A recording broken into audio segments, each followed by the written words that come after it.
અને એક ગળા કાપ કોમ્પિટિશન ચાલે છે કે ઘર સુધી જાવું, ઘરના દરવાજા ખખડાવવા, મામા માસી કાકા કાકીના છેડા અડાડવા અને પરાયણે ત્યાંથી બકરાની ઘોયણે ઉપાડીને સીધું કૂતરા પકડવાની ગાડીની અંદર નાખી દેવું. હે તો આમાં સંસ્થાઓની હેલ્ધી કોમ્પિટિશન કે પછી ગળા કાપ કોમ્પિટિશન? બની શકે કે અમુક માત્ર માંડ પાસ થયા હોય તો એનો હાથ ઝાલવા વાળું કોણ?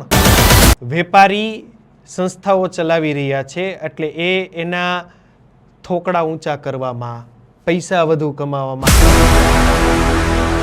અમારો આ પાવરફુલ ઘોડો હે તો એ આમ આગળ નીકળી જવો જોઈએ. એની વાંહે ભલે 5 શિક્ષકો લગાડવા પડે, 50 શિક્ષકો લગાડવા પડે, લગાડો. આ રીતે થશે. હું એમ કહું છું કે કોઈ પણ વિદ્યાર્થીના હિત માટે કદાચ કોઈ પણ પ્રકારનો અધર્મ કરવો પડે ને તો એ મારા માટે ધર્મ છે. આ દોર, આ સમય શૈક્ષણિક સંસ્થાઓનો ચાલી રહ્યો છે, વિદ્યાર્થીઓનો પણ. એક પછી એક આવતા રિઝલ્ટ બાદ ભરતી મેળાની ઘોયણે એડમિશનો થઈ રહ્યા છે. એડમિશનોના ઊંડાણોમાં જઈએ તો ઘણું બધું એવું છે કે જે કદાચ વાલીઓના મનની અંદર પણ ચાલી રહ્યું છે, સંસ્થાના ટ્રસ્ટી પ્રમુખોના મનની અંદર પણ ચાલી રહ્યું છે, પણ વિદ્યાર્થીઓ કદાચ એનાથી વાકેફ નથી. તો એ મૂંઝવતા પ્રશ્નોના જવાબો આપવા માટે આ એક વિશેષ વાર્તાલાપ છે. આરબી ન્યૂઝની અંદર આપ સૌ લોકોનું હાર્દિક સ્વાગત છે ને હું છું તમારી સાથે રવિ બરાસરા. વાસ્તવિક સ્થિતિની વાતચીત કરવા માટે અત્યારે હાલ આપણી સાથે એલિટ પરિવારના સુપ્રીમો કલોલા સાહેબ આપણી સાથે જોડાયા છે. સૌથી પહેલા સ્વાગત છે સર આપનું. Thank you Ravibhai, thank you. અને સૌથી પહેલા જ મારે તમને એ પૂછવું છે, રિઝલ્ટ બધાયના આવી ગયા.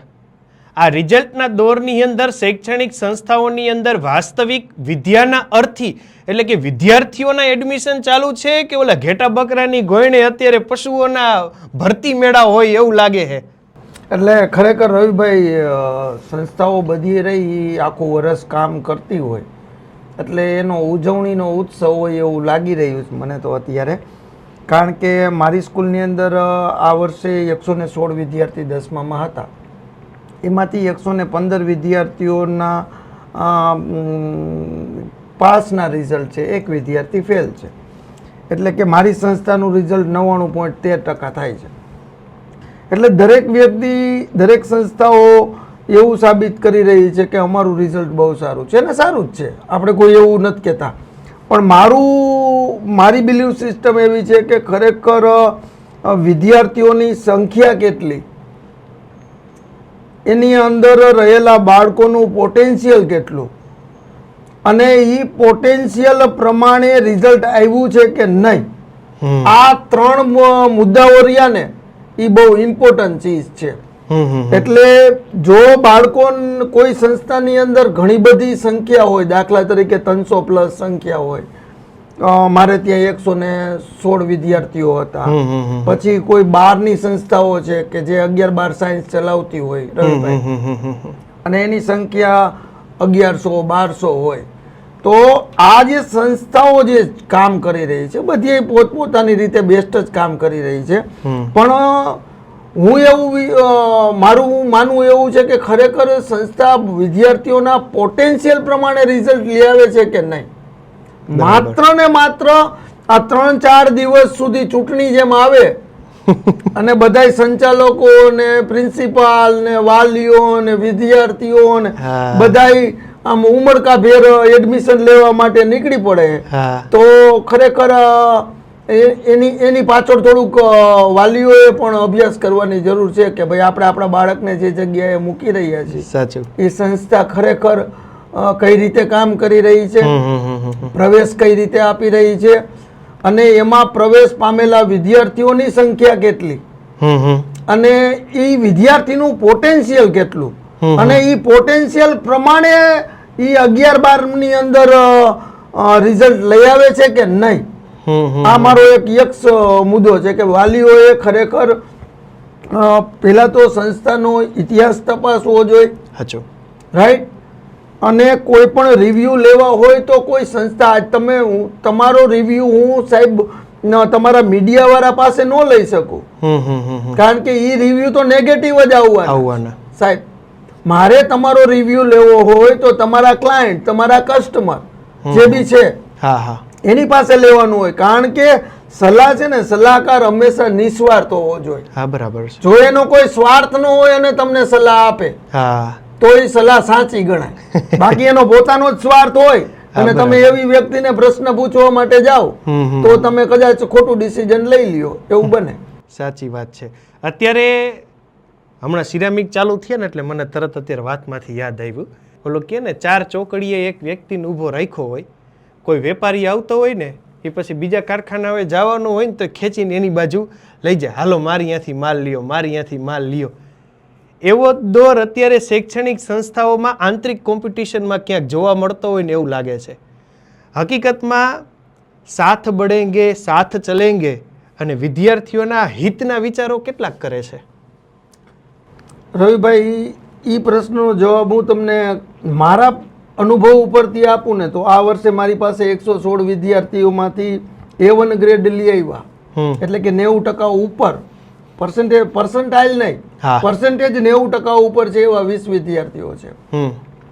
હવે આમાં 20 વિદ્યાર્થીઓમાંથી ઘણા બધા વિદ્યાર્થીઓએ મારે ત્યાં એડમિશન લઈ લીધું છે, પણ અમુક વિદ્યાર્થીઓ એવા છે કે જેને મારે ત્યાં સંતોષ છે તેમ છતાં એને એથી કંઈક વિશેષ જોઈએ છે, એટલે બીજી જગ્યાએ પ્રવેશ લેવા માટે જાય છે. હવે રિયલમાં એમાં બે પાસાઓ છે કે એક એવા એડમિશન લેવા જઈ રહ્યા છે કે જેને મોરબી નથી ભણવું, મોરબીની બહાર જવું છે. ઇટ મીન્સ કે એની પાસે બજેટ મોટું છે. અમુક સોચ વાલીઓની એવી કામ કરી રહી છે કે જાજા પૈસા આપો ને તો સારું મળે. એટલે ઈ એવી સંસ્થાની અંદર પ્રવેશ લેવા જઈ રહ્યા છે કે જ્યાં ફીસ 3 થી 4, 5 લાખ રૂપિયા સુધીની ફીસ હોય, એવી સંસ્થાની અંદર ઈ પ્રવેશ લેવા જઈ રહ્યા છે. ઈ એવું વિચારે છે કે ખરેખર ઈ સંસ્થાનું રિઝલ્ટ બહુ મોટું આવી રહ્યું છે. હવે રિયાલિટી એ છે કે વાલીએ ઈ તપાસ કરવી જોઈએ કે એને 11મા ધોરણમાં કેટલા વિદ્યાર્થી બેસાડ્યા, ઈ બેસાડેલા વિદ્યાર્થીઓની શક્તિ શું, એનું પોટેન્શિયલ શું, એને 10મા ધોરણમાં કેટલા ટકા હતા, અને જે તે સમયે ઈ બાળકનું રિઝલ્ટ આવ્યું 12થમાં, ત્યારે ઈ 12થમાં A1 ગ્રેડ જે 10થમાં લાનાર વિદ્યાર્થી છે એ 12થમાં ખરેખર શું લઈ આવ્યો. તમે સમજ્યા?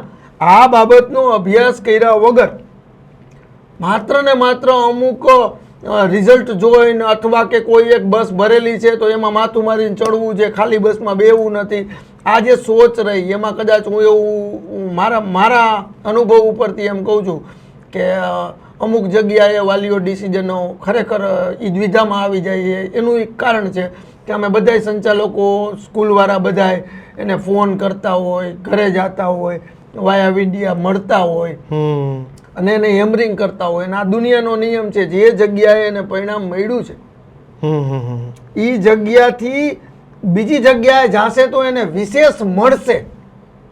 તમે સમજ્યા? એવી અપેક્ષાઓ સાથે જાય છે, પણ ખરેખર 2 વર્ષના અંતે વિદ્યાર્થીની અપેક્ષાઓ ખરેખર પૂરી થાય છે ખરી? આ ક્વેશ્ચન માર્ક. વાલીના ઇન્વેસ્ટ કરેલા પૈસાનું વળતર મળે છે ખરું? ખરેખર જે તે સંસ્થા જે તે વિદ્યાર્થીઓને પોતાની સંસ્થામાં બેસાડ્યા 10th પૂરું કરીને 11થમાં ના પ્રવેશ માટે બેસાડ્યા, એ વિદ્યાર્થીમાં A1 ગ્રેડ વાળા કેટલા હતા 10મામાં, A2 વાળા કેટલા હતા, B1 વાળા કેટલા હતા, એનું એનાલિસિસ કરેલું હોય ભાઈ તો અને માત્ર તો જ આપણને સાચો રસ્તો મળે. એટલે હું તો એવું માનું છું કે વાલીઓએ ખરેખર છે ને અભિપ્રાય એવા વ્યક્તિઓનો લેવાનો હોય જેને અનુભવ હોય. સાચી વાત છે. જે તે રિઝલ્ટનો, અને અનુભવ છે ને એ 2 વર્ષે ખબર પડે કે કિસમે હે કિતના દમ. હા, બરાબર છે. મારે હવે એ પણ પૂછવું છે, હવે શૈક્ષણિક સંસ્થાઓની હાલત પણ અત્યારે સિરામિકની ગોયણે અંદરો અંદરની કોમ્પિટિશન વાળી થઈ ગઈ. ક્ષેત્ર વિસ્તાર લિમિટ છે, વિદ્યાર્થીઓની સંખ્યા પણ લિમિટ છે, અને શૈક્ષણિક વ્યાપો, ઇન્ફ્રાસ્ટ્રક્ચરો, બિલ્ડિંગો આ બધું વધતું જાય છે. તો આ બધું જે વધે છે એ વિદ્યાર્થીઓના વાસ્તવિક ડેવલપમેન્ટમાં ખરેખર વધારો કરવા માટે વધે છે કે આ બધું એમનામ તામઝામ કે ખેંચાખેંચી કે તાણ માટે હે બધી? ના, આમાં તો રવિભાઈ દરેક વ્યક્તિની સોચ પ્રમાણે બધું હોય. દાખલા તરીકે મારી સોચ છે કે મારે કંઈક નવું દેવું છે. દરેક સંસ્થા એવું વિચારતી જ હોય કે એને કંઈક નવું દેવું છે. પણ ક્યારેક ક્યારેક એવું થાય કે આ કોઈ માણસ લીડ કરતો હોય સમાજને. હા, રાઈટ. સાચું. તો જે તે સમયે હું દાખલા તરીકે ટ્યુશન ક્લાસીસ ચલાવતો, જે તે સમયે હું ટ્યુશન ક્લાસીસમાં જ્યારે મેથ્સ લેવાનું ચાલુ કર્યું ત્યારે સમાજમાંથી અથવા બીજી સંસ્થાઓમાંથી એવો વિરોધ થતો કે એ સાહેબ તો કોમર્સ કરેલા છે, એને 10માનું મેથ્સમાં શું રિઝલ્ટ કઢાવી દેશે. એનો જવાબ આપ્યો આપણે જે તે સમયે. પછી થોડાક આગળ આવેલા તો કે એ સાહેબ રહ્યા એ ટ્યુશન ક્લાસીસ ચલાવી શકે, સ્કૂલ ના ચલાવી શકે. એટલે આપણે એક્સપિરિયન્સ સ્કૂલનો કર્યો, રાધાકૃષ્ણ સ્કૂલ ચલાવી. પછી રાધાકૃષ્ણ સ્કૂલ ચલાવી એની અંદર આપણે 9 થી 12નું સારું રિઝલ્ટ કઢાવી દીધું. માર્કેટને ખ્યાલ છે કે આપણે શું કામ કર્યું. પછી એ વ્યાપને વધારવા માટે આપણે એવું વિચાર્યું કે ભાઈ 9 થી 12માં જે બાળકો આવી રહ્યા છે એ 8મા ધોરણમાં અન્ય સ્કૂલમાં અભ્યાસ કરીને આપણે ત્યાં 9મામાં આવી રહ્યા છે. એટલે લેવલની અંદર આપણે જોતું હોય એવું રો મટીરિયલ ન હોય, તેમ છતાંય આપણે કામ કરવાનું હોય અને આપણે સારું રિઝલ્ટ કાઢવાનો પ્રયત્ન કર્યો જે તે સમય. પછી આપણને એવો વિચાર આવ્યો કે ખરેખર આ બાળકો રહ્યા પહેલા ધોરણથી આપણી પાસે હોય તો રાઈટ. એટલે આપણે 1 થી 12ની સ્કૂલ બનાવી અને અહીંયાથી આપણે ચાલુ કર્યું 1 થી 12નું.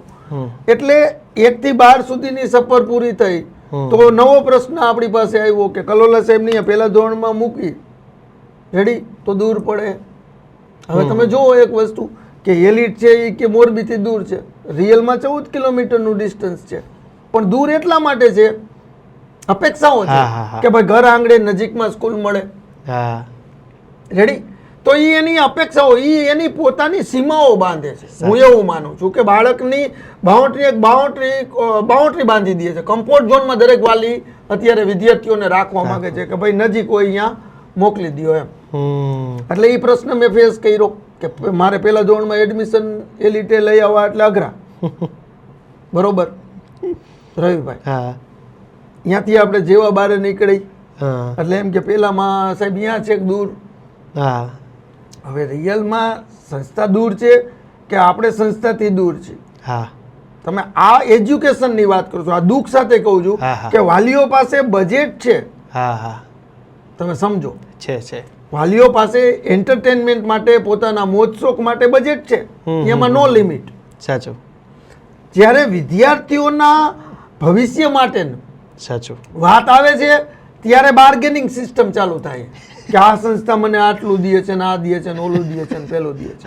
એટલે કહેવાનો ભાવાર્થ મારો એ છે કે ખરેખર વાલીઓ મોરબીના હાથ જોડીને એમ કહું કે પગે લાગી અમે લોકો સંચાલકો કે તમે છે ને વિદ્યાર્થીઓના વિકાસ માટેનું જે બજેટ છે એ બજેટને પહેલા સ્કાય ઇઝ ધ લિમિટ કરો અથવા એને થોડો કમ્ફર્ટ ઝોનની બહાર કાઢો.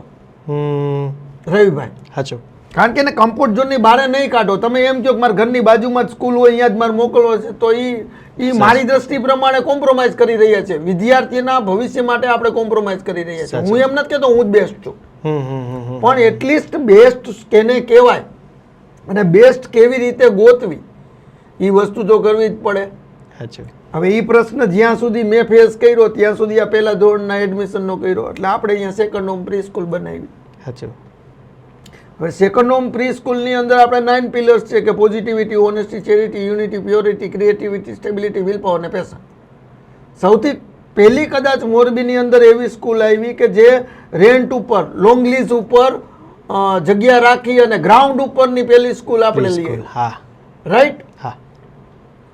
હવે જેવી આપણે એ પ્રી સ્કૂલ અહીંયા લઈ આવ્યા તરત જ માર્કેટની અંદર એક નવો ટ્રેન્ડ ચાલુ થયો કે ભાઈ ગ્રાઉન્ડ ઉપરની પ્રી સ્કૂલ હોવી જોઈએ. અને આવ્યા મારા ઘણા સાથી મિત્રોએ એ લેવલે કામ ચાલુ કરી દીધું.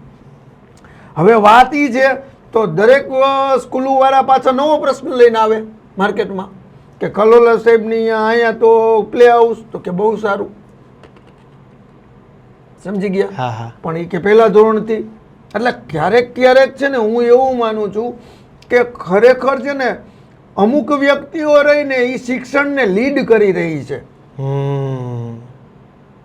વાલીના પ્રશ્નો રહ્યા અથવા આપણે કોઈ સંસ્થા વિશે, હું આજ કોઈ સંસ્થા વિશે નેગેટિવ સ્ટેટમેન્ટ આપું તો એને બે પ્રકારે જોઈ શકાય. કાં એને નેગેટિવ જોવાય કે મને આમ કીધું એમ, અથવા એમ જોવાય કે મારામાં આ ખામી ગોતી દીધી. એટલે મારી બિલીવ સિસ્ટમ તો એ જ છે રવિભાઈ કે હું હર હંમેશના માટે વિદ્યાર્થીને કેન્દ્રમાં રાખીને નિર્ણયો લઉં છું. મારા વિદ્યાર્થીઓ બીજી સ્કૂલમાં જશે, મને કાંઈ વાંધો નથી. આપણને એને 10th ની ફી આપી, આપણે એનું વળતર આપ્યું. મારા 116 માંથી 116 વાલીઓ રહ્યા, એ મારા કામથી એને સંતોષ છે. એટલે મારી મુખ્ય મુદ્દો એ છે કે રિઝલ્ટ કેટલા ટકા આવ્યું એ ઇમ્પોર્ટન્ટ ચીજ નથી. ઇમ્પોર્ટન્ટ ચીજ એ છે કે વિદ્યાર્થી અને વાલીઓને સંતોષ કેટલા ટકા. બરાબર. જો વિદ્યાર્થીને અને વાલીને સંતોષ હશે તો એ પોતાની જે સંસ્થા રહી એમાં જ આઈ થિંક કન્ટિન્યુ કરશે. અને બહાર જાશે તો એ અત્યાર સુધીના અનુભવ ઉપરથી હું એમ કહું છું કે જાય, આથી વિશેષ જોતું હોય જાય, ઇટ્સ ઓકે, પણ પ્રોપર એનાલિસિસ કરીને જાય જેથી પાછળથી પસ્તાવાનો વારો આવે નહીં. હવે મારો નેક્સ્ટ ક્વેશ્ચન એ છે, તમે એક વાત કરી કે મોટા ભાગના નિર્ણયો વિદ્યાર્થીઓના હિતને ધ્યાનમાં રાખીને લેવામાં આવે, આમાં ખોટ ન આવે? ખરેખર સંસ્થા નિર્ણય લે છે એ ક્યાં લે છે તો કે 11-12 સાયન્સમાં. 11-12 સાયન્સની અંદર જે વિદ્યાર્થીઓને લેવા માટે સ્કોલરશીપ અમે બધા લઈને આવી છે. બરાબર. નુકસાની ક્યાં કરે છે સંસ્થા તો કે 11-12 ની અંદર. રાઈટ. હવે ખરેખર સ્કોલરશીપ એટલે રવિભાઈ શું તો કે જે વિદ્યાર્થીનું સારું રિઝલ્ટ આવ્યું છે એવા વિદ્યાર્થીને પ્રોત્સાહિત કરવા માટે આપવામાં આવતું એક રાશિ, એટલે કે એક રકમ. રાઈટ. હવે ખરેખર કોઈના પરિવારને આગળ લઈ જવો હોય તો વિદ્યાર્થીને તો આગળ લઈ જવો પડશે ને. સ્કોલરશીપ કેને કહેવાય સાહેબ? સ્કોલરશીપ આપણે આપી દઈએ સાહેબ. હું એમ કહી દઉં ગમે એ બાળકને તને ફ્રી, સાહેબ એને ફ્રી કહી દે, અહીંયા ખરેખર રોલ પૂરો નથી થતો. અને વાલીઓએ પણ એ ફ્રી થઈ ગયું એમાં હરખાવાની જરૂર નથી. કારણ કે 2 લાખ રૂપિયા કે 3 લાખ રૂપિયા ફી કોઈની નથી જોતી એમ કહી દે એટલે એનો પરિવાર આગળ નથી જવાનો રવિભાઈ. રાઈટ. કારણ કે ઇમ્પોર્ટન્ટ ચીજ એ છે કે બાળક રહ્યો એ સ્કોલરશીપ નું મહત્વ સમજે, એ વાલી એનું મહત્વ સમજે. ફ્રીમાં થઈ ગયું એટલે મજા આવે એમ કરવા દેવું, કેટલાય દેવો એવી જોગવાઈ કરે કે અહીંયા આપણે સ્કૂલમાં રહ્યું ને ફ્રી થઈ ગયું ને તો એને બાઇક લઈ દઉં. રવિભાઈ ઇન્વેસ્ટમેન્ટ ફેરવી નાખે. બરોબર. જે શિક્ષણનું ઇન્વેસ્ટમેન્ટ છે, જે એના જીવન માટે જરૂરી ઇન્વેસ્ટમેન્ટ છે, એ ઇન્વેસ્ટમેન્ટને બાયફર્ગેટ કરે કે ભાઈ હવે આપણે બાઇક લઈ દો ને એટલે પછી છોકરો ત્યાં જશે, બાઇક લઈ જશે. એટલે રિયલમાં સ્કોલરશીપ એવી ચીજ, મારી દ્રષ્ટિ પ્રમાણે હું સ્કોલરશીપને એવી રીતે જોઈ રહ્યો છું કે કોઈ પણ બાળકને તમે પ્રવેશ આપો એટલે ટેસ્ટ ડ્રાઈવ તમારે ફ્રી આપવી. કદાચ તમને એવું લાગતું હોય કે આ બહુ સારું પરફોર્મ કરી શકે એમ છે તો એને ટેસ્ટ ડ્રાઈવ ફ્રી આપવી જોઈએ. બરાબર. રાઈટ. કે ભાઈ 6 મહિના પૂરતી હું સ્કોલરશીપ, મારી સિસ્ટમ એ છે કે હું 6 મહિના પૂરતી સ્કોલરશીપ આપું વિદ્યાર્થીના પોટેન્શિયલને આધારે. ધોરણ 10માં જે પરિણામ આવ્યું છે એના આધારે હું એને 6 મહિના પૂરતી સ્કોલરશીપ આપીશ. પછી તો કે પછી એને 6 મહિનાની અંદર સાબિત કરવું પડશે પોતાના પોટેન્શિયલ કે મારી પાસે હજી પણ દમ છે અને હું તમારા જે ટોપ રિઝલ્ટ તમારે જે જોઈ છે એ રિઝલ્ટ હું લઈ આવું છું.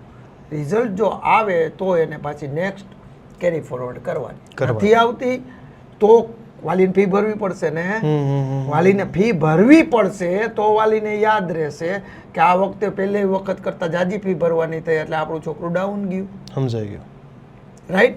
એટલે ખરેખર શ્રેષ્ઠ રિઝલ્ટના સર્જનની અંદર માત્ર સંસ્થાઓ જ નહીં, વાલી, વિદ્યાર્થી, શિક્ષકો અને સંચાલકો આ બધાની બિલીવ સિસ્ટમ રહીને એ બહુ ઇમ્પોર્ટન્ટ રોલ પ્લે કરી રહી છે રવિભાઈ. આજે મારે ત્યાં જે રિઝલ્ટ આવ્યું તો એનું કાઉન્સેલિંગ, એ રીતે કામ કરવું, વાલીઓનો એવડો સપોર્ટ, વિદ્યાર્થીને સપનું દેખાડવું પડે સાહેબ કે તારામાં ખરેખર આ શક્તિ છે અને એ શક્તિ મુજબનું પરિણામ લઈ આવી દઈએ તો એ સ્કોલરશીપ છે એ ખરેખર સ્કોલરશીપને લાયક છે. બાકી તો 2 વર્ષ ફ્રીમાં ભણ્યા પછી વર્ષે 10 લાખના ડોનેશનમાં ભણવું પડે છે, 3 લાખ રૂપિયા પે કરવા પડે છે. સાચું. તો ખરેખર ઈ સ્કોલરશીપ હતી, હા. ઈ એના ફાયદા માટે હતી. સાચે. એટલે હું તો એવું માનું છું કે ભાઈ સ્કોલરશીપ દેવી હોય તો દેવાની, પણ વિદ્યાર્થીને આગળ લઈ જવાની તમારી પાસે તાકાત હોય તો ખરેખર તમે સ્કોલરશીપ આપો, અને સ્કોલરશીપને થોડી બાયફર્ગેટ કરો તો એમાં વિદ્યાર્થી પણ સતત દોડતો રહેશે, વાલી પણ એને થોડું ફોકસ વધારે આવશે અને એનું બેસ્ટ ફ્યુચર બનશે. એટલે સ્કોલરશીપ મારી દ્રષ્ટિ પ્રમાણે સંચાલકોએ આવી રીતે જ આપવી જોઈએ. બરાબર. એની સાથોસાથ એક વસ્તુ એક છે, કોઈને ભૂખ લાગી છે અને એને ભોજન મળે છે અને એ જમે છે, એવી જ રીતે વિદ્યાર્થીને વિદ્યાની ભૂખ છે અને એને વિદ્યા મળે છે અને વિદ્યા પ્રાપ્ત કરે છે. ઘણી વખત વિદ્યાર્થીની અંદર એ ભૂખ સમયાંતરે અમુક ટાઈમે જાગી હોય, વળી પાછી શાંત પડી, તો એને સતત જગાડતી રહેવી જોઈએ.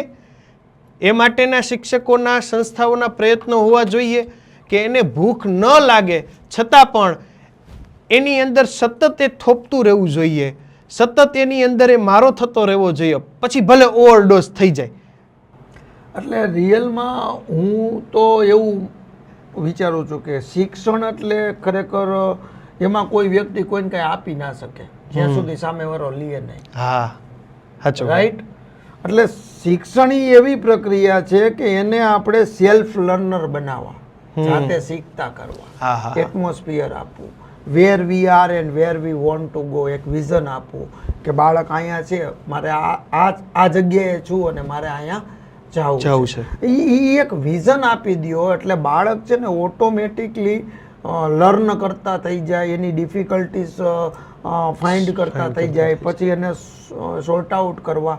એટલે શિક્ષણ રહ્યું ને એ મારી દ્રષ્ટિ પ્રમાણે એ એવી પ્રક્રિયા છે કે એની અંદર ખરેખર વિદ્યાર્થીઓને ભૂખ ઉગાડવી પડે રિયલમાં તો.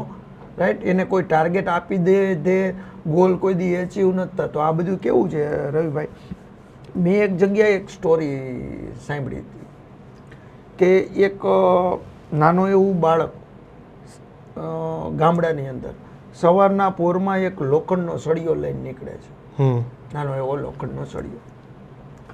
અને ગામડામાં તો શું પહેલાના જમાનામાં ગાર દિવાલમાં કરેલી હતી, એ આપણે તો જોયું, હવેની જનરેશન કદાચ નહીં જોવે. તો એ છોકરો સવારમાં લોખંડનો સળિયો લઈને નીકળે છે, પછી એક દિવાલથી થોડુંક અંતરે દૂર ઊભો રહે અને અહીંયાથી સળિયાનો આમ ઘા કરે છે.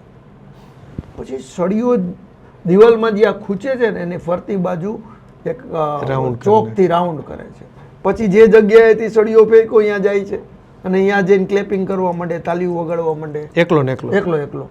એવું ફીલ કરે તો એ કરતો હશે કે મેં છે ને ગોળ રાઉન્ડની અંદર મિડલમાં સળિયો ઘુસાડી દીધો. ખરેખર તમે હું બે સમજી જ છીએ. અત્યારની સીન એવો છે, કદાચ ઘણા બધા વિદ્યાર્થીઓ પેંડા દેવા એને મામા માસીને ઘર જાય ને તો એને મામા માસી એમ પૂછે કે શેના પેંડા, તમે સમજો છો? કારણ કે એના સગાવાલા કે એને ખુદને નથી ખબર કે આ 10th માં છે કે 12th માં છે. એને ખુદે ક્યારેય એવું કીધું નથી કે હું 10th માં છું અને હું આ રિઝલ્ટ લઈ આવવાનો છું. હું તો એવું માનું છું કે બાળકોએ ખરેખર એનો એક ગોલ ડિસાઈડ કરવો જોઈએ અને એ એટલીસ્ટ પરિવારના સભ્યો સાથે શેર કરવો જોઈએ કે I want to become a doctor, engineer, જે કાંઈ એનો ગોલ હોય એને પેલા ગોળ ચક્કર કરવું જોઈએ. અમે લોકો આ વર્ષે જે રિઝલ્ટ અમારું આવ્યું છે અને અમને જે સંતોષ છે, અમે કામ કર્યાનો જે સંતોષ છે, ઈ એટલા માટે છે કે ડિસાઇડિંગ ઇન એડવાન્સ અમે લોકોએ અગાઉથી નક્કી કર્યું હતું વોટ ટુ ડુ, શું કરવું, કેમ કરવું, how to do, when to do, where to do. અમે લોકોએ પેલા ડિસાઇડ કર્યું હતું કે ભાઈ આપણે આટલા પર્સન્ટેજ લેવા છે. આ બાળકે નક્કી કર્યું હતું રવિભાઈ, આપણે નહીં, બાળકે નક્કી કર્યું હતું કે મારે આ સબ્જેક્ટમાં આટલા માર્ક, આમાં આટલા, આમાં આટલા, આમાં આટલા, આમાં આટલા માર્ક લેવા છે. અને એ માર્ક જ્યારે એને આવ્યા, રાઈટ, એના પરિવારને ખબર હતી કે એના બાળકની રેન્જ શું છે. હા, બરાબર. રાઈટ. એ જે વાત રહી એ પૂરી, એ જે ગોલ એટલે ગોળ ચક્કર પેલા કર્યું ને આપણે, રાઈટ, અને પછી સળિયાનો ઘા કર્યો. સાચું. એટલે ગોળ ચક્કર આપણે પહેલાં કર્યું, રિઝલ્ટ પહેલાં બનાવ્યું અને પછી આપણે એના ઉપર કામ ચાલુ કર્યું અને એની અંદર અમને ખરેખર અમારા, હું કહું છું એમ નહીં, અમારા 116 વાલીઓને તમે સંતોષ કેટલો મળ્યો એ પૂછો તો અહીંયા સંસ્થા શું કરી રહી છે એ જાણવા મળે. એટલે હું તમારા માધ્યમથી, આરબી ન્યૂઝના માધ્યમથી વિદ્યાર્થીઓને અને વાલીઓને ખાસ એક નમ્ર નિવેદન કરું છું. હું કોઈ જ્ઞાની એવો માણસ નથી, હું તો બહુ નાની એવી જગ્યાએથી અને હરવે ડિગ્રી વગરના સંચાલકોમાં અમે આવી, કાંઈ એવી હાઈફાઈ ડિગ્રીવાળા સંચાલકમાં હું નથી આવતો.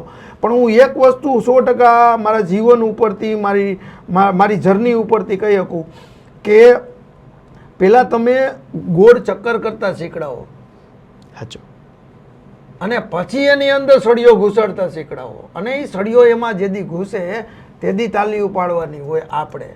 એટલે ખાસ મારી બિલીવ સિસ્ટમ પ્રમાણે ખરેખર અત્યારે જે કાંઈ થઈ રહ્યું છે એમાં ક્યાંક ને ક્યાંક આપણે ખાલી ટોપર્સની વાત નથી કરતા. હા, જનરલ વાત છે સાહેબ. એને હોપ નથી તો સાહેબ એ ટોપ કેવી રીતે બને? હા, કોઈ માણસને આશા તો હોવી જોઈએ ને કે આઈ કેન. હા, બરાબર છે, આઈ વિલ. એટલે ખાસ અમારા લોકોએ, સ્કૂલવાળાએ બધાએ ભેગા થઈ અને ખાસ વાલીઓએ એક શ્રેષ્ઠ સંસ્થાની પસંદગી કરવા માટે અને ખાસ પસંદગી કર્યા પછી આપણા બાળકના પોટેન્શિયલ મુજબ રિઝલ્ટ આવ્યું કે નહીં એ ખરેખર જાણવું બહુ જરૂરી છે રવિભાઈ. સમજાઈ ગયું.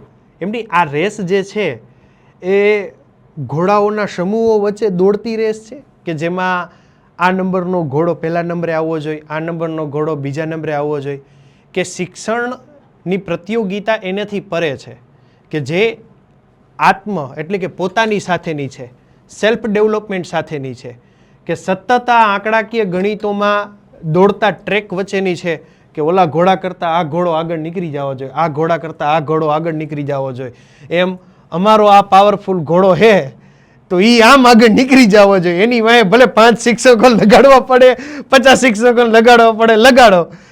આ રીતે થશે કે આત્મ ડેવલપ થશે. ખરેખર હું તો એવું વિચારું છું કે જો ભાઈ આમાં જો જે કોઈ સંસ્થાઓ સાહેબ આપણાથી વહેલી આવી હોય તો એ આગળ જ હોય.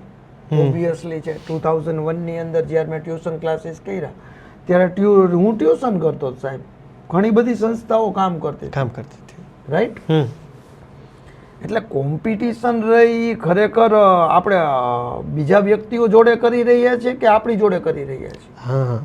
આ બહુ ઇમ્પોર્ટન્ટ છે. આપણે કઈ બાજુવાળાના છોકરાને જે ટકા આવે છે એ ટકા આપણા છોકરાને નથી લેવડાવવાના. અને એમાં કારણ કે ઈ કરવાથી શું થશે એ કહું તમને કે ઈ કરવાથી કાં હારશી અને કાં જીતશી, બે જ પરિણામ આવે. એમાં શીખશી એવો શબ્દ જ ન આવે. રાઈટ? મેં જે તે સમયે ટ્યુશન ક્લાસીસ ચાલુ કર્યા ત્યારે હું બીજાની સ્કૂલના ટ્યુશન કરતો. હા, બરાબર છે. એના છોકરાના જેના LCA ની પાસે હતા અને છોકરા મારી પાસે ટ્યુશનમાં આવતા હતા. રાઈટ? તો ઈ મારી શરૂઆત હતી. મેં મારી જાત સાથે કોમ્પિટિશન કરી સાહેબ. હા, બરાબર છે. અને મારી જાત સાથે કોમ્પિટિશન કરીને આજે હું સ્કૂલ બનાવીને બેઠો છું. રાઈટ?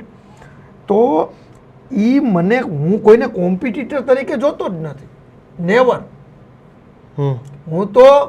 હું તો મારી સંસ્થાનો લીડર છું કે જે આગળ હાલવા માટે પ્રયત્ન કરી રહ્યો છે. સાહેબ, હું મારી સરખામણી હંમેશના માટે મારા ભૂતકાળ સાથે જ કરું છું કે ભૂતકાળમાં મારી પાસે શું હતું.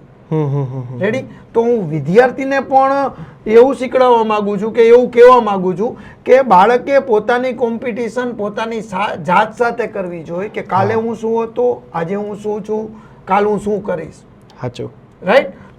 તો કદાચ એવું બની શકે કે આજે તમે વાત કરી રહ્યા છો કે બાળકોની અંદર આ સંસ્થાઓ રહી સારા વિદ્યાર્થીઓને લઈ અને કોમ્પિટિશનમાં રેસના ઘોડાની જેમ ઉતરી હોય એવું રિયલમાં ખરેખર આવી રીતે ના થવું જોઈએ. હું મારી બિલીફ સિસ્ટમ, એનાથી મોરબીનું શિક્ષણ જગતમાં કાંઈ પરિવર્તન આવશે એવું હું નથી કહેતો અને આવવું જોઈએ એવું નથી કહેતો. પણ મને એવું લાગી રહ્યું છે કે કોમ્પિટિશન દરેક વ્યક્તિએ એની જાત સાથે કરવાની હોય. મને આજ આનંદ શેનો છે રવિભાઈ? આઈ એમ વેરી હેપી ટુડે. શું કામ? કારણ કે રવિભાઈ, મારું જે ભૂતકાળનું રિઝલ્ટ, મારી પાસે જે હતા એ બાળકો, મારી પાસે આ વર્ષે હતા એ બાળકો, એમાં રહેલું પોટેન્શિયલ, અને એ પોટેન્શિયલને મેક્સિમમ બહાર કાઢવાનો આનંદ છે રવિભાઈ. રાઈટ? કેજી થી પીજી સુધીની સંસ્થા બનાવી છે. જેના ટ્યુશન કરતો તો એ સ્કૂલ, મારી સ્કૂલને કોમ્પિટિટર તરીકે જોઈ રહી છે. હું નથી જોતો. હા, બરાબર છે. પણ ઈ સ્કૂલ મારી સ્કૂલને કોમ્પિટિટર તરીકે જોઈ રહી છે. તો એનો માણસને એક આનંદ હોય, અને એ આનંદથી જે કામ થાય એ દીપી ઉઠે. એટલે આપણે બાળકોને આ રિઝલ્ટ પાછળ દોડાવવાની જગ્યાએ એને એની સાથે પ્રેમ કરતા શીખડાવવો જોઈએ, કામની સાથે, કે હું જે કરી રહ્યો છું એ મનથી કરી રહ્યો છું, એટલે ઓટોમેટિકલી આઉટપુટ મળે. બરાબર. એક હોય છે હેલ્ધી કોમ્પિટિશન, અને એક હોય છે ગળાકાપ કોમ્પિટિશન. ભરતી મેળાની અંદર એક બાજુ હેલ્ધી કોમ્પિટિશન ચાલે છે, કે જે પોતાના વિદ્યાર્થીઓમાં, પોતાની સિસ્ટમમાં બિલીવ કરે છે કે ના, આ છે, આમાંથી બાળકનું ડેવલપમેન્ટ થઈ શકે એમ છે. અને એક ગળાકાપ કોમ્પિટિશન ચાલે છે, કે ઘર સુધી જાવું, ઘરના દરવાજા ખખડાવવા, મામા માસી કાકા કાકીના છેડા અડાડવા, અને પરાયણે ત્યાંથી બકરાની ઘોયણે ઉપાડીને સીધું કૂતરા પકડવાની ગાડીની અંદર નાખી દેવું. હે? તો આમાં સંસ્થાઓની હેલ્ધી કોમ્પિટિશન કે પછી ગળાકાપ કોમ્પિટિશન? એકચ્યુઅલી જો હું તમને કહું, મારે ત્યાં આ જ વર્ષે છેલ્લા 10 વર્ષથી મારે ત્યાં ભણે છે દીકરી, નામ નહીં લઉં, એ દીકરીનું રિઝલ્ટ આવ્યું ને ત્યાં સુધી મારે તો પેરેન્ટ્સ જોડે વાત થતી હોય, એટલે ત્યારે મારા પેરેન્ટ્સ જોડે તો મારે વાત થાય ને, તો ત્યાં સુધી વાલી એમ કહેતા હતા, સાહેબ 2% ઓછા આવે ને, 2% ઓછા આવે ને તોય આપણે આપણી દીકરીને 10 વર્ષ તમારી અહીંયા ભણાવીએ ને 11-12 તમારે અહીંયા જ કરાવવાનું હોય. બરાબર. રેડી? કારણ મેં એને કારણ પૂછ્યું તો કે સાહેબ તમારા કામથી તકલીફ નથી, સેફટીમાં કંઈ ઘટતું નથી, તો પછી અમારે શું કામ બદલવી જોઈએ? મેં કીધું ઇટ્સ ઓકે. પછી કાલે રિઝલ્ટ આવ્યું તો અમારી સ્કૂલમાંથી ફોન થયો હોય એને કે સારું રિઝલ્ટ આવ્યું, કારણ કે મેં તો મારા દરેક વાલીઓના ઘરે, મેં એની પાસેથી પેંડાની અપેક્ષા નથી રાખી, પણ મેં મારા દરેક વિદ્યાર્થીઓ ઘર સુધી, દરેક વિદ્યાર્થીના ઘર સુધી પેંડાના બોક્સ મીઠાઈ રૂપે આપણે અહીંયા મોકલા છે, કારણ કે એ આપણો અંદરનો આનંદ હતો, એને આપણે વ્યક્ત કરવા માટે મોકલા. હવે ઈ વાલીએ ફોન નતો ઉપાડ્યો, નહોતો ઉપાડ્યો કાલે, એટલે આપણે વિચાર કર્યો કે કેમ ફોન નહીં ઉપડ્યો હોય, કોઈ કાંઈ રીઝન હશે. એટલે એકચ્યુઅલી એ હતા હોસ્પિટલમાં, બરોબર. પણ કાલ સાંજે મને ફોન આવ્યો, મને કે સાહેબ કે એના મામા છે ને એ કે એને હોસ્ટેલમાં મૂકવાનું વિચારે છે. તમે સમજો. ઓકે. હવે આપણે તો આ ફિલ્ડમાં છીએ, એના મામા તો 10 વર્ષ સુધી મામા ક્યાં હતા? હા, બરાબર છે. એટલે મામા ક્યાં તો કે જે ખરેખર મામા નથી. હા, બરાબર. મામા બનીને ગયા બનાવવા માટે, મામા બનીને મામા બનાવવા ગયા છે, ઈ મામા છે. આપણે એમાં જરાય અરકશું, આપણે તો તય જ કહી દીધું, મેં નો પ્રોબ્લેમ બેન, 10 વર્ષ ફી ભરી સંસ્થાને, 10માની ફી ભરી હતી તમે, અમે તમને શ્રેષ્ઠ રિઝલ્ટ આપ્યું, તમને આનંદ છે અમારા કામથી, સાહેબ એમાં કાંઈ ન ઘટે. પણ આ પણ જે આવીને ઊભું છે ઈ છોકરીનું એડમિશન બીજી જગ્યાએ લેવડાવશે, અને આપણે રોકવા જાશું નહીં, કારણ કે એ આપણી ફિતરતમાં નથી. હું માગું અને તું મને દે, એ મને મંજૂર નથી રવિભાઈ. હા, બરાબર છે. આપણે તો એમાં માની કે તકદીર કો કર ઇતના બુલંદ. હા, રેડી? તકદીરને બુલંદ કરવામાં આપણે માની છીએ, એટલે આપણે એ જાતું જ કરવાનું છે, આપણે એની ઘરે નથી જવાનું થતું. રેડી? અને આપણે એડમિશન નથી જોતું. પણ કહેવાનું તાત્પર્ય એ છે કે એનું એડમિશન જે કન્ફર્મ કરવા માટે, કે જે આંબા આંબલી દેખાડવા માટે જે ભાઈ ગયો હોય, જે મામા ગયા હોય, એ મામા 2 વર્ષ પછી ક્યાં આવી છીએ ને, એ મામાને ગોતવા જવા પડશે. હા, બરાબર છે. તમે સમજી ગયા મારું કહેવાનું? કારણ કે તમે બાળકની એક મનોસ્થિતિ હારે ખેલ કરી રહ્યા છો સાહેબ. એને ઓલરેડી ડિસાઈડ કર્યું છે કે મારે આ સંસ્થામાં રહેવું છે. એના મમ્મી પપ્પાએ ડિસાઈડ કર્યું છે સાચો કે મારે આ સંસ્થામાં રહેવું છે. તમે એની ઘરે જઈને ફાઇનલ બોલે છે કે એડમિશન યાદ. હા, એના ઘરે જઈને તમે એના વિચારોને ફેરવવાની કોશિશ કરી રહ્યા છો. આઈ થિંક આનાથી ખરાબ બીજું કાંઈ હોય જ નહીં સાહેબ. કારણ કે આમ કહી ને તો જ્ઞાન ઈ નિર્ધન કા ધન હે સાહેબ. હા, જ્ઞાન છે ને નિર્ધનનું ધન નિર્ધનનું ધન છે. હા, બરાબર. યાર કોઈ પણ બાળકનું ફ્યુચર છે. તમે લોકો ખરેખર કોમ્પિટિશન કરવા માંગતા હોય તો હાલો ને એક કામ કરીએ, આપણે બધા ભેગા હા, થાય. બરાબર. જેને જેટલા એડમિશન લીધા હોય હા, હા, હા. રવિભાઈ, જે મારે 50 એડમિશન થાય, 100 એડમિશન થાય 11 હા. માં, બધા એડમિશન ના રિઝલ્ટ હા, હા, હા. હું એક નામ, વિષયના માર્ક, ટોટલ, પીઆર, ટકાવારી લખીને એવા લિસ્ટ બનાવી નાખી અને એ લિસ્ટ બનાવીને રવિભાઈ જમા કરાવી દે. હા, બરાબર. રેડી કે રવિભાઈ આ 2 વર્ષ પછી તમે લઈને આવજો અમારા ઇન્ટરવ્યુ લેવા બધા. હા, બરાબર. ખરેખર કોમ્પિટિશન કરવી કરવી હોય તો આ લેવલની કરી ચાલો ને. હલ્દી એવું જરૂરી નથી, સાચું. એવું જરૂરી નથી કે તમે જે રિઝલ્ટ આપ્યા છે ઈ મુજબના રિઝલ્ટ આવે ન આવે એવું જરૂરી નથી. પણ એક વસ્તુ બાકી છે કે અત્યારે મારી પાસે 90% વાળા 20 છોકરા એડમિશન લઈ ગયા, 99 પીઆર વાળા મારી પાસે 20 છોકરા એડમિશન લઈ ગયા સાહેબ. તો જ્યારે મારું 12માનું રિઝલ્ટ આવે ત્યારે મારા 20 છોકરા તો સાહેબ 99 હોવા PR જોઈએ ને. વાળા હોવા જોઈએ ને. હોવા જોઈએ, હોવા અચ્છા, નથી તો નથી એની પાછળના કારણો હોવા જોઈએ મારી પાસે સાહેબ. તમે સમજો. હા, હા, હા. કદાચ કોઈ બાય ચાન્સ બની શકે કે કોઈ કારણોસર વિદ્યાર્થીના ફેમિલીમાં કોઈ ઇસ્યુ થયો હોય કે ભાઈ એને પોતાના શરીર ઉપર કાંઈ તકલીફ પડી હા, ઈ હોય, પણ કે 1% પછી 2% એના જૂજે. વિચારો બદલી ગયા હા, હા, હોય, હા. આજુબાજુનું એટમોસ્ફિયર બદલી ગયો. પ્રોપર રીઝન તો મળવું જોઈએ ને સાહેબ. હા, હા, હા. એટલે હું તો બહુ ક્લિયર છું હમ. કે તમે 90% 99% પીઆર વાળા 99 પીઆર વાળા વિદ્યાર્થીઓ આપણે ભરવાની જે રેસમાં છે હા, હા, હા. એ રેસમાં થોડુંક આપણે બધાએ મંથન કરવું જોઈએ હમ. કે 12માનું રિઝલ્ટ આવે ત્યારે ખરેખર કેટલા વિદ્યાર્થીઓને આપણે આગળ લઈ ગયા અને કેટલા વિદ્યાર્થીઓને આપણે પાછળ લઈ ગયા. આવું મારી દ્રષ્ટિ પ્રમાણે તો જોવું જ જોઈએ. નકર આનાથી મોટું કોઈ પાપ જ નથી.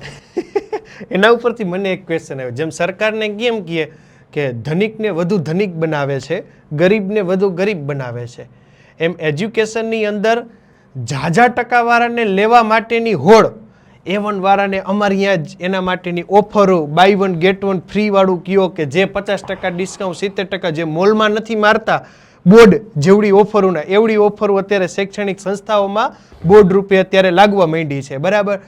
તો આમાં જે મિડલ છે, મિડલ એટલે કે જે ભણવામાં થોડોક સામાન્ય હોય, બની શકે કે અમુક માત્ર માંડ પાસ થયા હોય, તો એનો હાથ ઝાલવા વાળું કોણ?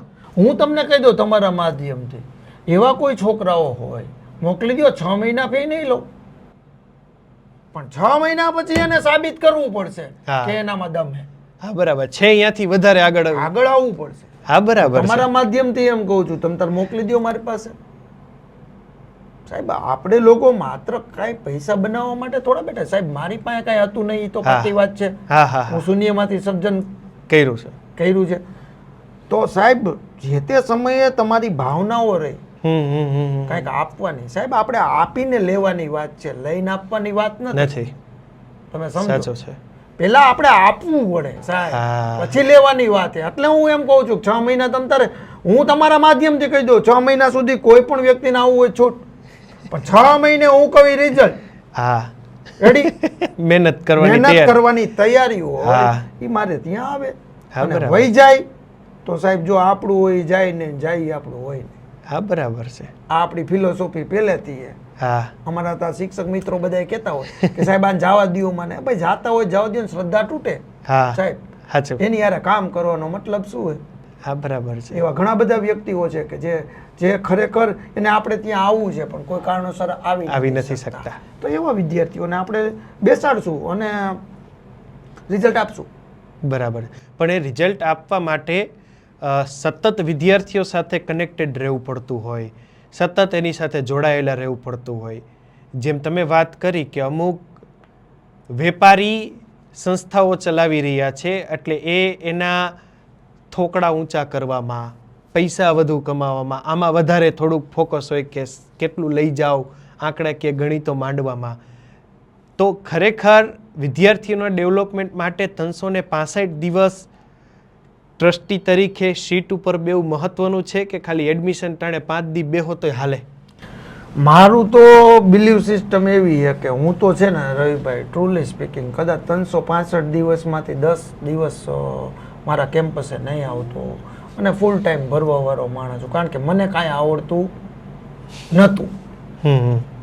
એટલે હું મારી જાતને એવી જ રીતે જોઉં છું કે દરરોજ આપણે કાંઈક નવું કરવું, કાંઈક નવું વિચારવું, અથવા કોઈ બાળક એવો છે કે એ બાળકને રિઝલ્ટ નથી મળતું તો આપણે બેસાડવાનું, એનું એનાલિસિસ કરવાનું, શું કારણ એમ આ જે બને છે એની પાછળનું રીઝન શું. એટલે હું તો અહીંયા ફૂલ ટાઈમ ભરવાવાળો માણસ છું અને જીદી પણ છું કે ભાઈ એક વખત જીદ આપણે પકડી લીધી, કામ કરવું છે એટલે એ કરવાનું થાય સાહેબ. એના માટે પછી પૈસા ઇમ્પોર્ટન્ટ ચીજ નથી. અને આપણે એવું કહી ના શકીએ, હું એજ્યુકેશન ફિલ્ડમાં છું એટલે હું એમ ના કહી શકું કે બધી જ સંસ્થાઓ રહી એ એવા જ વિઝન સેટ કરીને બેઠી હોય કે પૈસા બનાવો એમ. આપણે એવું ન કહી શકીએ.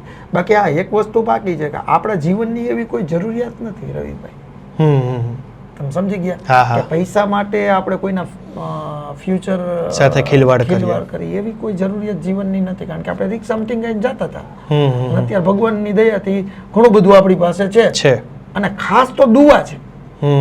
તમે સમજી ગયા. અને આનો એક નશો છે એજ્યુકેશન ફિલ્ડમાં કાંઈક નવું કરવાનું. એટલે એ પ્રમાણે આપણે કામ કરી રહ્યા છીએ. આપણે આમાં તો જ હું કહી શકું ને તમારા માધ્યમથી કે 6 મહિના બેસાડી દો છે ને બેસવું એમ મારે ત્યાં. હા, બરાબર. એટલે આના 2 કારણો હોઈ શકે. માર્કેટ તરત ચાલુ કરશે, સંખ્યા નથી થતી એટલે. એવું નથી ભાઈ. હા, માર્કેટ તો એમ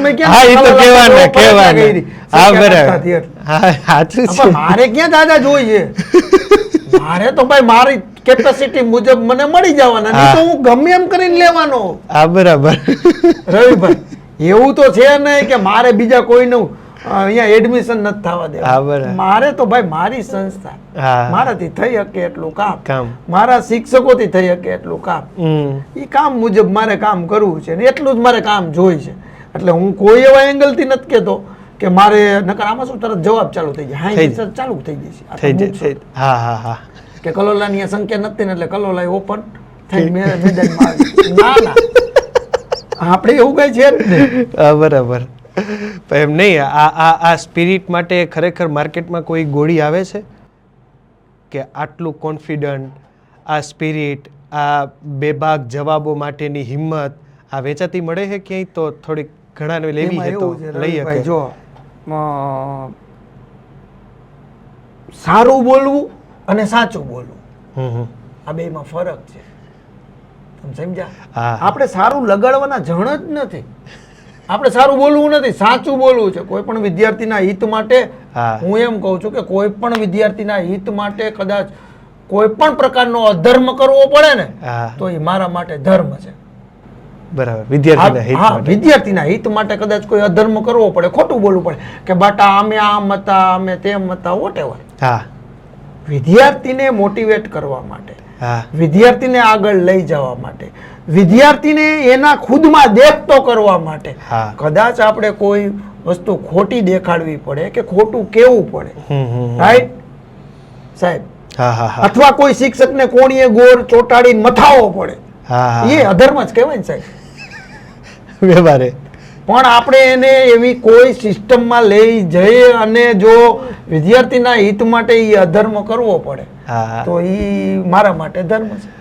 એમ ને કલોલા સાહેબને મતે એજ્યુકેશનનો સાચો મિનિંગ, સાચો અર્થ શું? માત્ર આંકડાકીય ગણિતો? એટલે કે વિદ્યાર્થીને શીખતા કરવા, જીવનમાં જીતતા કરવા, રેડી, અને એવી બિલીવ સિસ્ટમ ડેવલપ કરાવી કે મને આ સૃષ્ટિ ઉપર મારા સિવાય કોઈ જીતાડી ન શકે અને મારા સિવાય કોઈ હરાવી ન શકે. એમ? હા, બીજું કઈ આનો અને આપણે આપણી જાત ઉપર આ એક્સપેરિમેન્ટ કર્યા. રેડી. બીજું કઈ વિશે જતા જતા બસ આરબી ન્યૂઝના માધ્યમથી એટલું જ કહીશ કે ભાઈ દરેક વાલી વિદ્યાર્થીઓ પ્રવેશ લેતા પહેલાં થોડું વિચારો કે ત્યાં અભ્યાસ કરતા વિદ્યાર્થીઓ છે એ ખરેખર સંતોષ છે એને કે નથી, અથવા તમે જ્યાં એડમિશન લ્યો ત્યાં ખરેખર તમારું મહત્ત્વ શું, તમારું મહત્ત્વ કેટલું, તમારે ટકા કેટલા એ વાત પછી નહીં, તમારું જે જગ્યાએ જઈ રહ્યા છો ત્યાં તમારું મહત્ત્વ કેટલું ખુદનું વ્યક્તિ તરીકે. જો વ્યક્તિ તરીકે તમારું મહત્ત્વ કોઈ સંસ્થા આપતી હોય તમને અને તમને મોટિવેટ કરીને આગળ લઈ જતી હોય તો એવી સંસ્થામાં 110% તમારે એડમિશન લઈ લેવું જોઈએ. રેડી? રેડી. તો બસ એ જ અંતિમ વાક્ય સાથે અને જતાં જતાં માત્ર એટલું જ કે આપના બાળકની 2 આંખો છે, એ 2 આંખોની અંદર માતાની આંખોના સપના, પિતાની 2 આંખોના સપના, એ 4 આંખોના સપનાનો વજન એ 2 આંખોમાં રહેલો છે. અને 2 આંખોને પણ પોતાના સપના હોય છે કે જેને ઉડાન ભરવી છે, જેને આગળ વધવું છે અને એને સાકાર કરવા છે. તો એ 2 આંખોના સપનાને પણ થોડુંક આપણે સમજીએ, માન આપીએ અને એ આંખોના સપના પૂરા થાય એવી આશા અપેક્ષા સાથે અમે પણ આપની વચ્ચેથી વિદાય લઈએ છીએ. Thank you so much sir અમારી સાથે જોડાવા માટે. આપનો પણ ખૂબ ખૂબ આભાર અમારી સાથે જોડાવા માટે. તમે લોકો તમારા Facebook page, YouTube channel, Instagram ઉપર, અને હું હતો તમારી સાથે રવિ બરાસરા.